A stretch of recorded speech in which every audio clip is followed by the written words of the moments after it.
Welcome to Collision, the podcast where we discuss the fun and sometimes complicated collision of real life and trusting God. If you're curious or confused about how to engage the world we live in, we hope our conversation here helps. Now, let's get into this episode of Collision.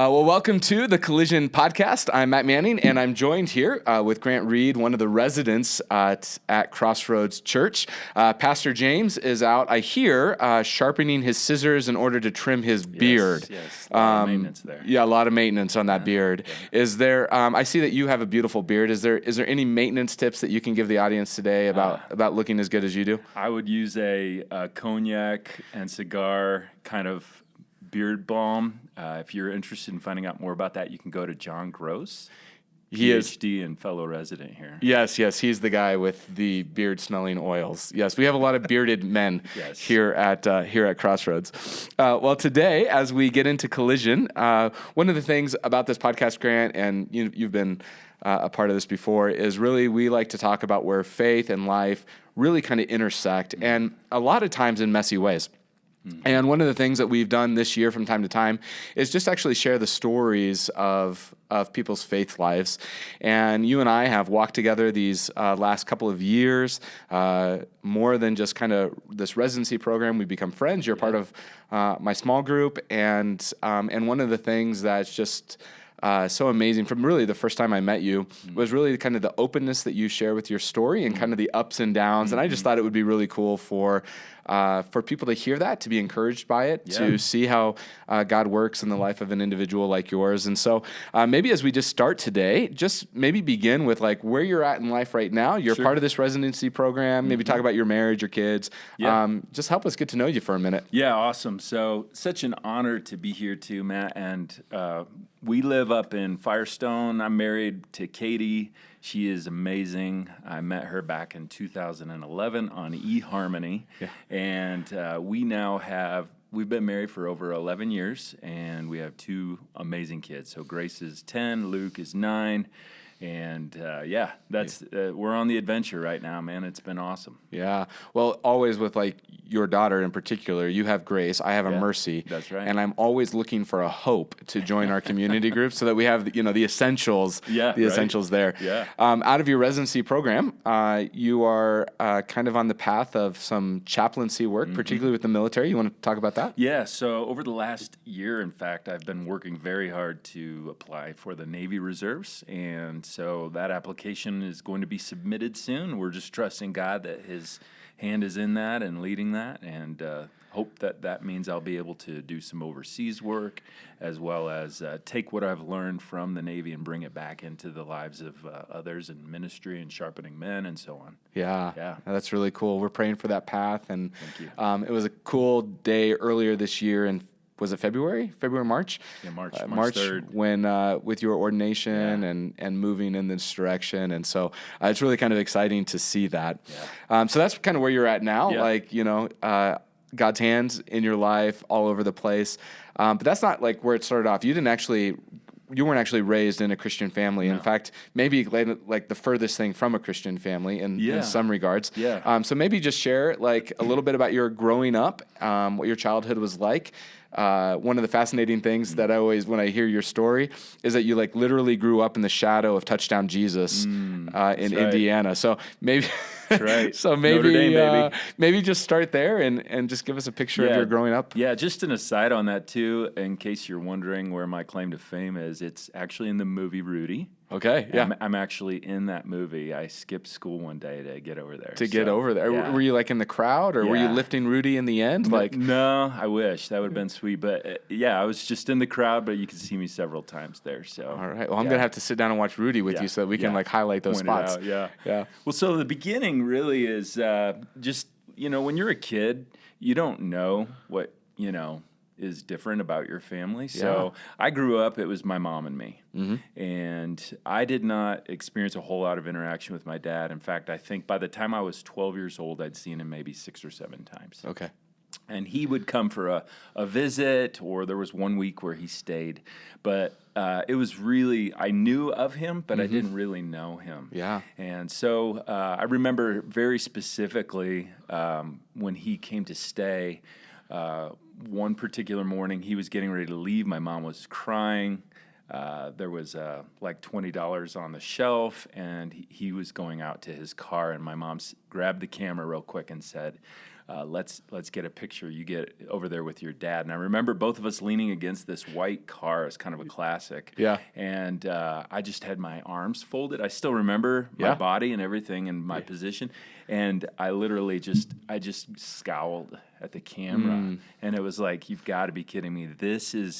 He's leaving again, you know, and that's where it really started to affect like my behavior in school. Yeah. And I started acting out, and it was just really hard. It was hard for my mom. It was hard for me, and to make things worse, he didn't want to help with the financial pieces of raising me. So my mom, doing the best she could with the education she had, it was just it was a rough go. Yeah. And I got to know the principal really well. Yes. Back then, by the way, Matt, they would paddle you. Oh, really? Yeah, and so... Well, you were like in a Catholic neighborhood, so... I guess that's true. I remember one time the principal was like, I told you to get back on those steps, and then he just kind of thwacked me in the rear. Wow. And it stung, buddy. Nobody else was doing that in my life. Right. There wasn't much other discipline. So it was something. It was a wake up, but I just think it acted out in like seeking male attention. Yeah. And then as I got older, that just eroded into more behaviors and attention seeking and risk taking. And I've always been more of an adventure seeking kind of guy anyway. So when I got older, it was like jumping into, junkyards when the place was closed down to get a new pair of speakers off of the back of a beat up car or whatever. Right. I was going down a really rough road. Yeah. Yeah. And so when you got into like your high school years, particularly with your dad, you actually asked if you could go live with him a couple of times, right? Yeah, good memory. It was, I was 16, and so by the time I was 12, I started visiting my dad once a summer. And when I was 16, I was really ready for that to be my permanent place where I was going to stay and finish my junior year and senior year of high school. And he was living where at the time? In Texas. And so you were in Indiana with your mom. He was in Texas. Okay. Yeah. So I asked him, and I'm fully expecting him to be like, yes, this is, absolutely, I'd love for you. Because that's what my mom would have done. She wanted me to stay. Yeah. But she also was happy with the visits. Well, he turned to me and he goes, I remember he looked me straight in the eye across his desk and he said, "You've got a lot of growing up you still need to do. I can't do that." And I was shattered. In fact, my whole soul just kind of sunk inside my body as far deep as I could. I had like just the color leave my face. I went out. I went for a walk. Yeah. And I actually remember just kind of playing with these cranberries sitting on the side. And then I was like, I got to go walk some more. So I went through this neighborhood. This is the God story. Yeah. This is the God moment, right? Where he saw me and he saw what could be with my life. Yeah. And he stepped in and he intervened, and I'm going to explain how that happened. So I'm walking along, and this man's working in his yard, and he's probably in his 60s, and he turns to me, and he could see the affect on my face, and he says, "Hey there. Would you like to come up on the porch swing with me?" Now, my mama taught me, right? You don't ever do that, right? Right. But you're 16. You're a strong guy. Yeah, I was all right. I could have handled it, but it was still one of those like, do I, don't I? But I was like desperate. I was so desperate, and honestly, I was like, maybe this guy can somehow help me. Yeah. Little did I know, the way he was going to help me was through God using him. So I was hoping he'd talk to my dad. So I got up on the porch swing. We started talking. I told him what was going on. And he said, well, what if this? What if that? And then he changed the conversation. He started sharing the gospel with me. Now, for everybody listening right now, I want you to hear this.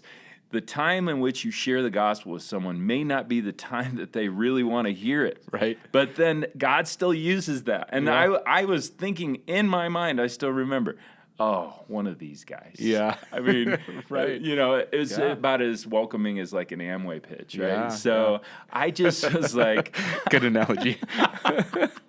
I was like, oh. So anyway, he shared the gospel. I thanked him for his time, and then I left. So there wasn't like a moment there where you're like the heavens opened up and No. right, Grant No, fell but over. that seed was penetrating into my heart Yeah. at just the right moment. Yeah. So I left. Literally the next day, I'm on a Greyhound bus driving cross country back to my mom's.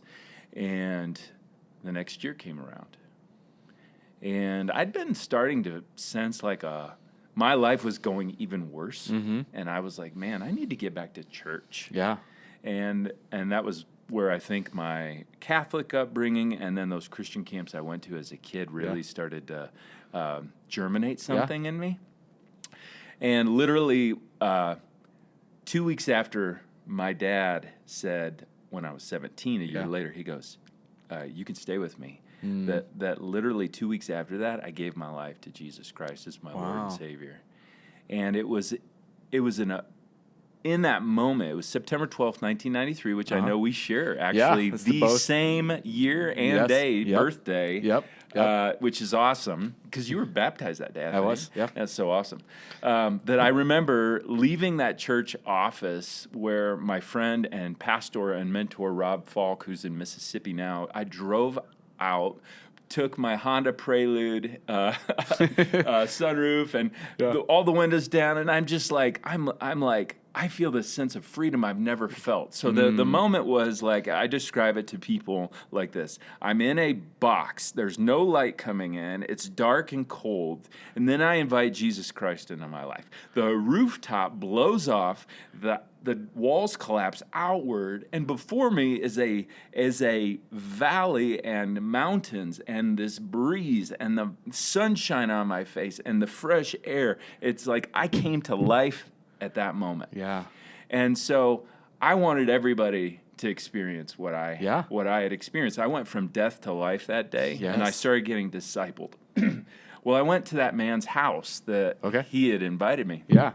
He had a storm door, but the inside door was open, and I could see him when I knocked. He came around the corner. He raises his hands up in the air. He's like celebrating like the prodigal's father has come home, Absolutely. And so I'm like, all right, so this is impressive. This guy's like, he sees me, he knows, he recognizes. Yeah. We just had that one time. This was so, I was like, wow, I feel like I've come home. Yeah. Well, he swung the door wide open, and he goes, hey, it's so good to see you. And I'm like, holy cow, man, good to see you too. Yeah. And he's like, come on in. And I'm like, okay, do you remember me? Right. And he goes, no, come on in. That's awesome.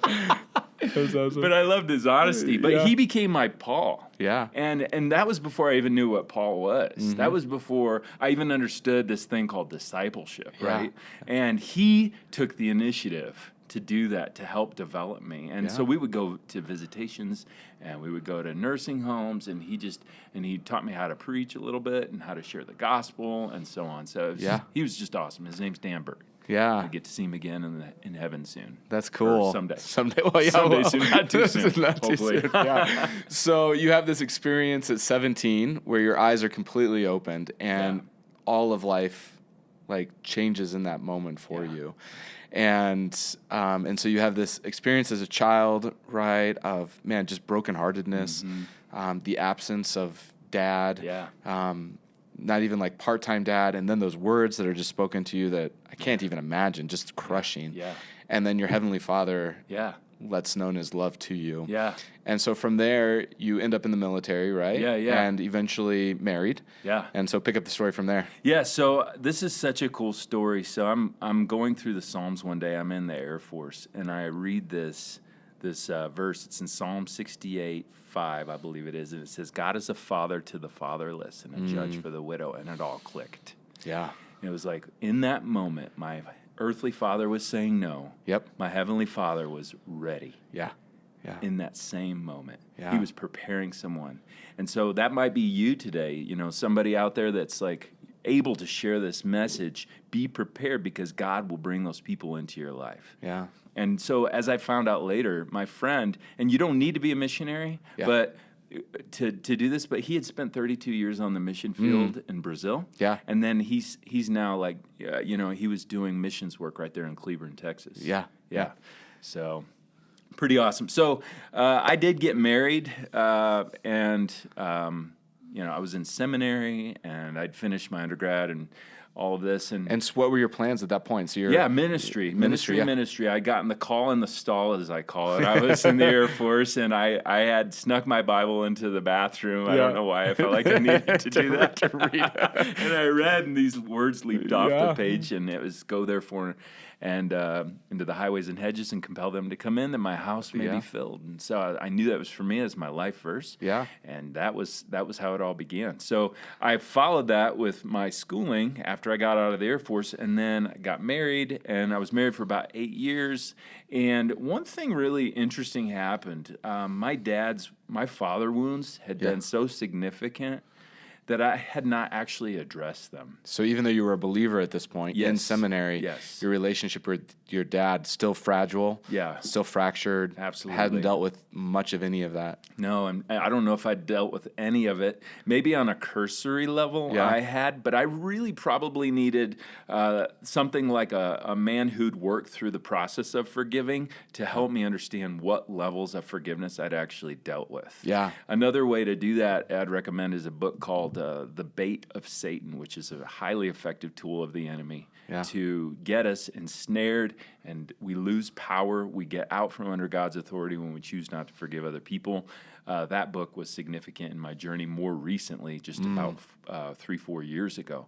But the whole essence of it is that there was a building grudge in my heart against my dad, and eventually it was roughly 3 months after I'd gotten married that he called up and he said, basically, I'd made another mistake. And my birthday was on that Friday, but he calls me on a Monday. I never got a call. Yeah. And you knew it was a big deal, right? After all the years of what we'd been through, I needed at least a phone call on my your birthday. That's all I'm asking for, man. And he was like, happy birthday. It's Monday. Yeah, so you missed Now Friday. I'm going to chew out and then, you fill in the blank. But I was like, hold on just 1 second. We're not going to go there right now. Yeah. In fact, you probably have a lot you need to tell me about how I still have a lot of growing up to do. I think I was around 27. I was 20. I just turned. And was the mistake you getting married? Is that what? No. It was something like else. There was something. It was so insignificant. Yeah. But his whole approach was just the straw that broke the camel's back for me. So I said, listen, I'm done. I literally hung up the phone. Yeah. And I was determined to never speak to him again for the rest of my life. Yeah. Wow.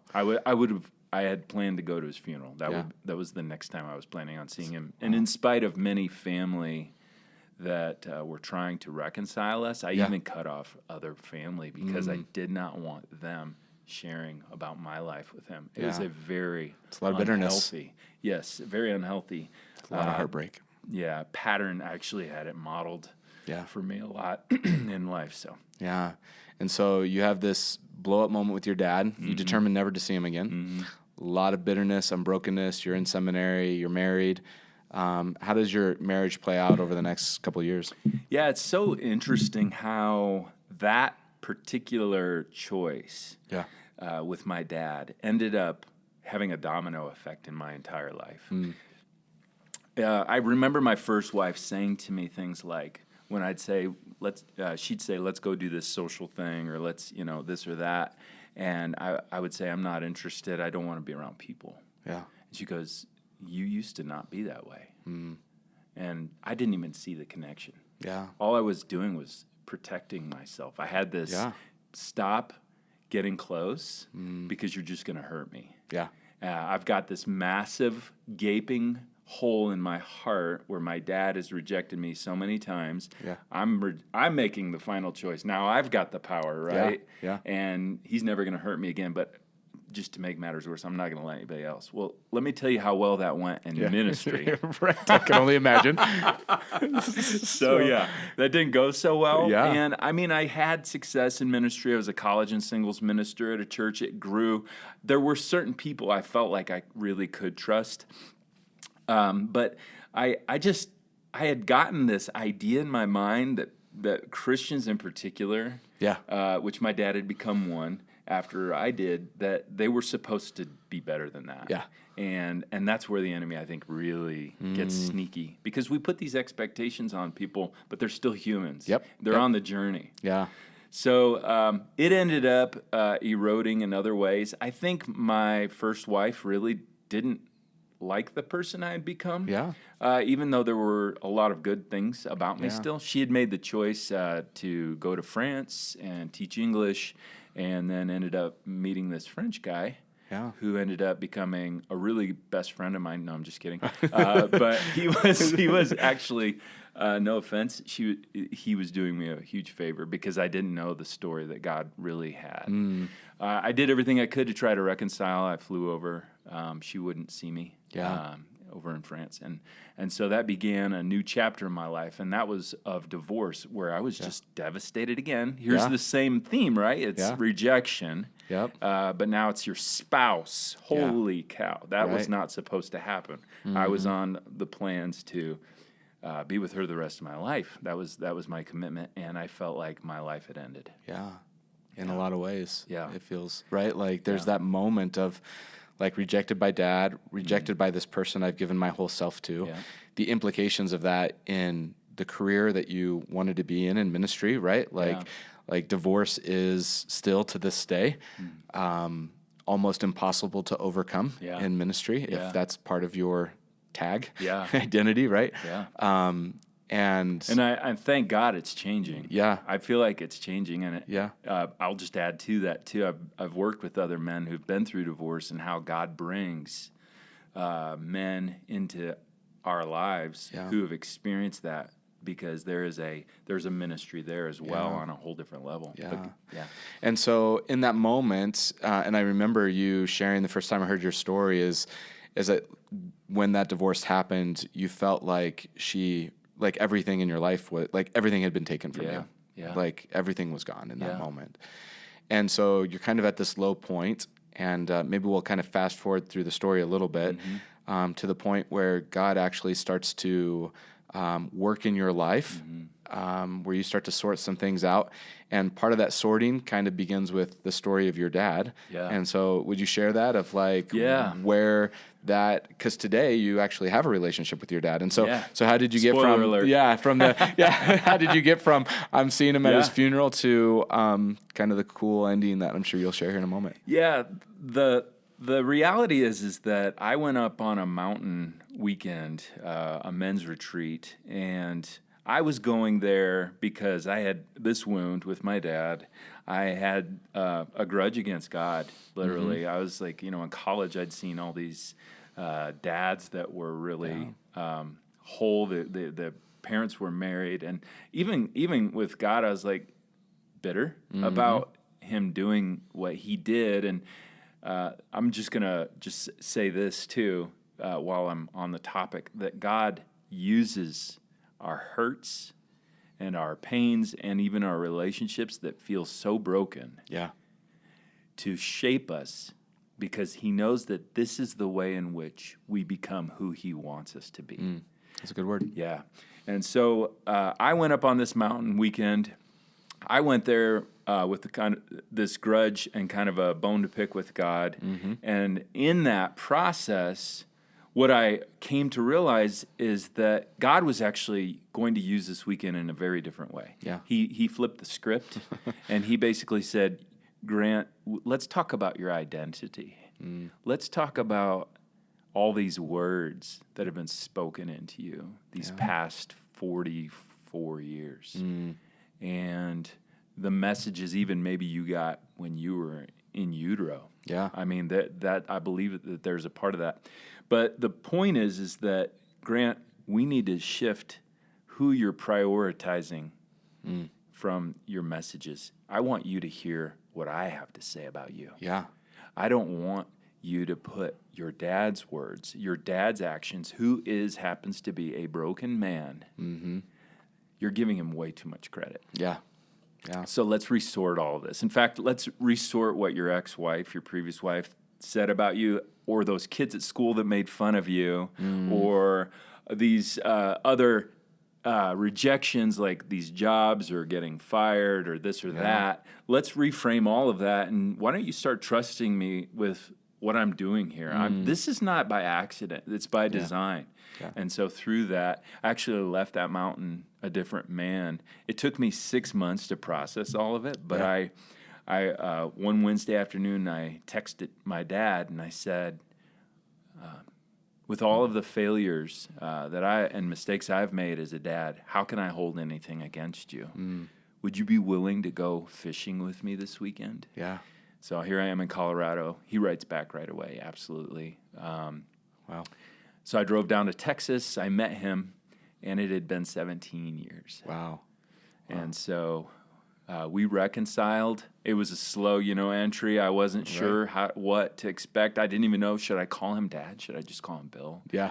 And then 2 weeks later, he is visiting my family. Yeah. He flew up from Texas, and I introduced him to my wife and my 2 kids. Yeah. He had never met. I'd never met them. And yet at this point, you'd been married, 7 years? Yeah. Wow. Yeah. And so as time has gone on, what I've recognized is he's changed some. Yeah.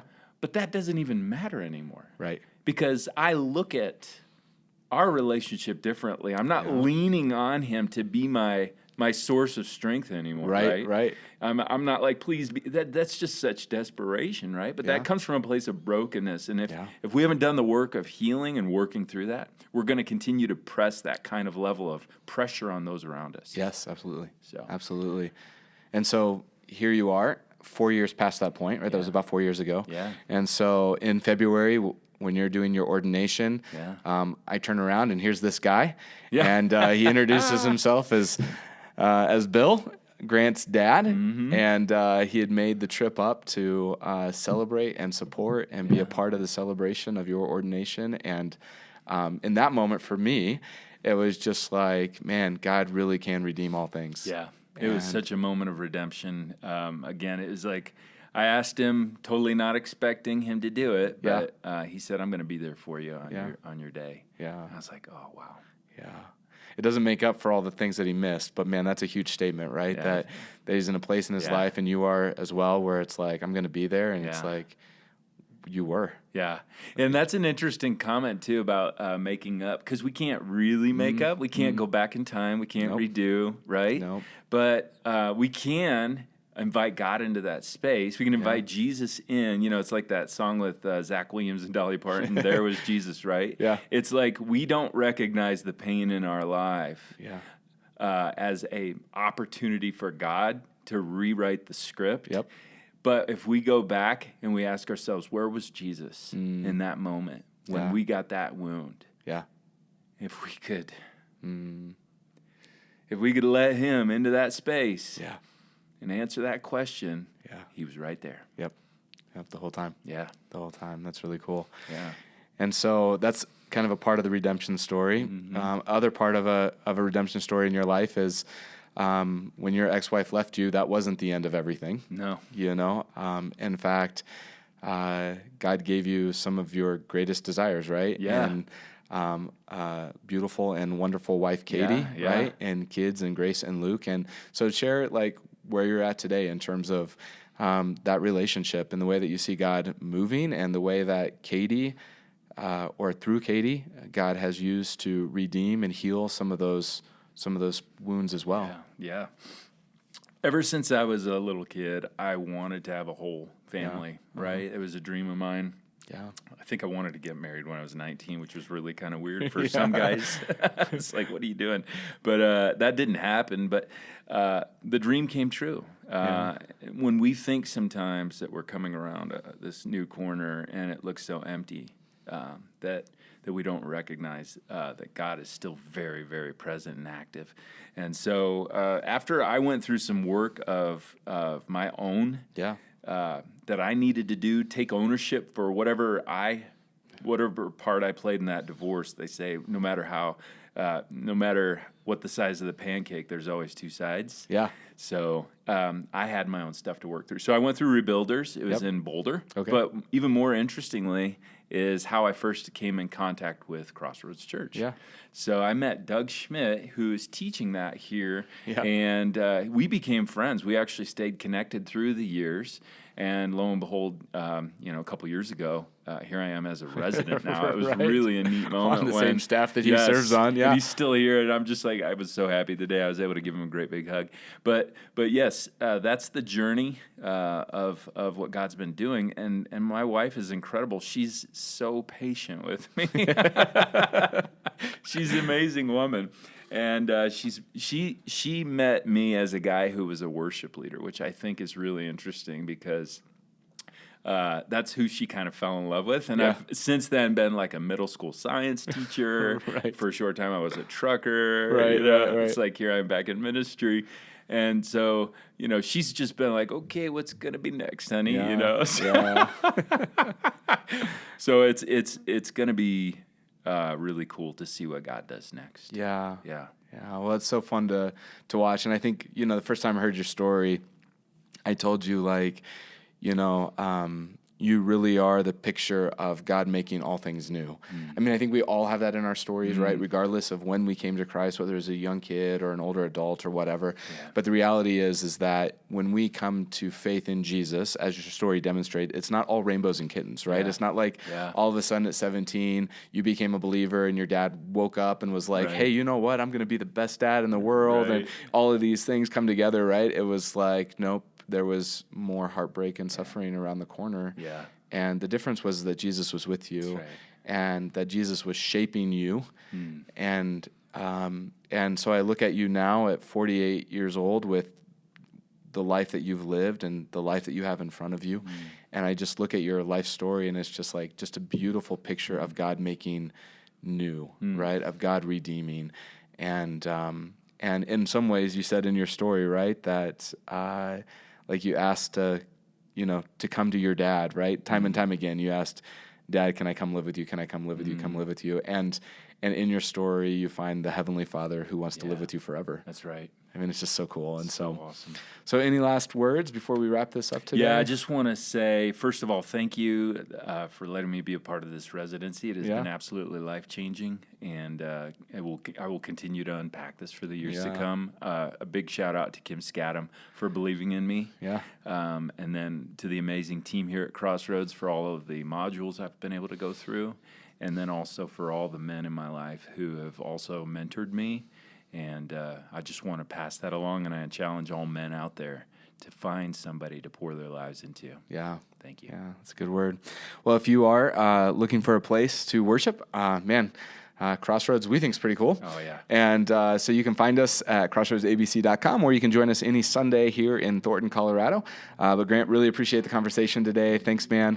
And, I'd say see you later, but we're going to hang out. So, so anyways, maybe we'll just say see you later to everybody who's listening today. Thanks for hanging with us. We'll see you the next time on the Collision Podcast. Thank you for listening to Collision. This podcast is a production of Crossroads Church in Thornton, Colorado. For more excellent content, please visit crossroadsabc.com.